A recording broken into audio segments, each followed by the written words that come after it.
Hey everyone, and welcome. Today we're going to talk about this sneaky thing that happens to almost all of us as we get older, that slow, steady loss of muscle and strength. It's something we kind of just accept as part of life, but the science says we can absolutely fight back. And it all starts with what's on our plates. Think about it for a second. That stubborn pickle jar, or trying to carry all the groceries in one trip, maybe even just getting up from a really low couch. If those things feel just a little bit harder than they used to, you are not imagining it. But it's not just some vague idea of getting old. There's a very specific biological process going on. And that process has a name: sarcopenia. Now, what's really important here and kind of wild is that the main authority on this, the European Working Group, now officially calls it a muscle disease. So let's get this straight. This isn't just a normal, unavoidable part of aging anymore.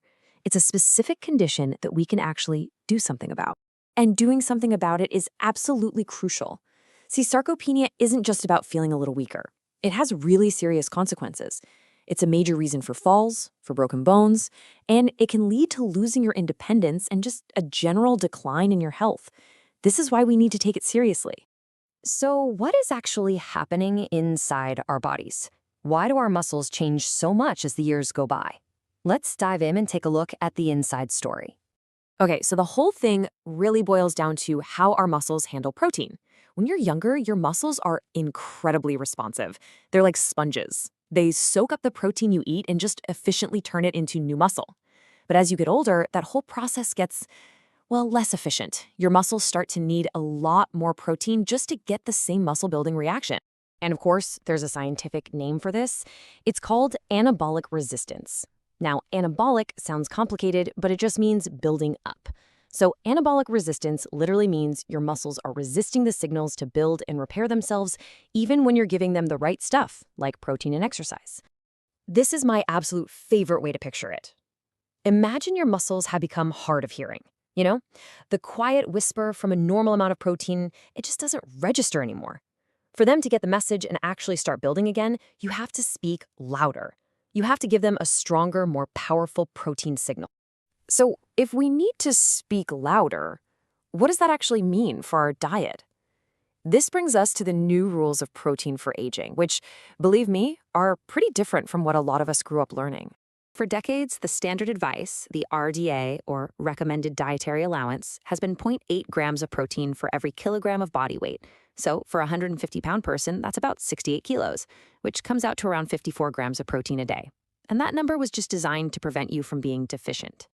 But here's the thing. To fight anabolic resistance, just preventing deficiency is not going to cut it. We need the optimal amount.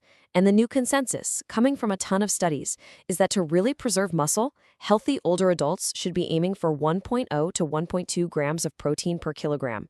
That's a 50% jump from the old RDA. For that same 150-pound person, the target is now closer to 82 grams. It's a big difference. And get this. The need for protein shoots up even more when your body is under stress. If you're sick or dealing with a chronic condition, your body's protein needs just skyrocket to help your immune system and heal.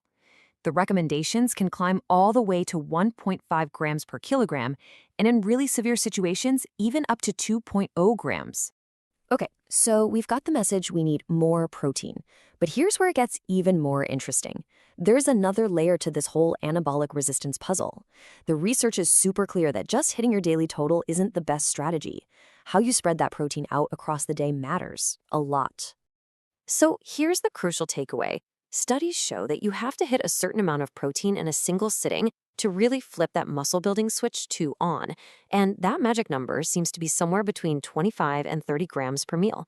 This means that having a low protein breakfast and then a huge protein heavy dinner just doesn't work as well as spreading it out evenly. All right, so we need more protein and we need to spread it out. But does it matter where that protein comes from? Are all protein sources created equal in the fight against sarcopenia? Let's see what the research says about specific foods. Scientists use this great term, myoprotective, which basically means muscle protecting. And a huge systematic review dug through dozens and dozens of studies to figure out which whole foods had the best track record for preserving muscle mass and function as we get older. So what did they find? Well, the evidence was strongest and most consistent for lean red meat and dairy products. We're talking milk, yogurt, and cheese. Higher intakes of these were clearly linked to better muscle mass. Now, fruits and vegetables, they had moderate evidence for improving muscle function, things like your strength and performance. And what's really interesting is that for other go-to protein sources, like fish and soy, the evidence was actually found to be limited or inconclusive in this particular review. Whew. Okay, that was a lot of science. We've covered the problem, what's happening in our bodies, and the specific food strategies that can help. So let's put it all together into a simple, straightforward blueprint you can actually use. Here it is, in just 3 steps. First, know your number. Do the quick math and figure out your personal daily protein target, that 1.0 to 1.2 grams per kilogram.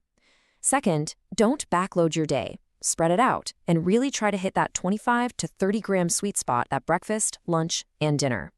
And third, when you're planning those meals, lean into the foods that have the strongest scientific evidence behind them.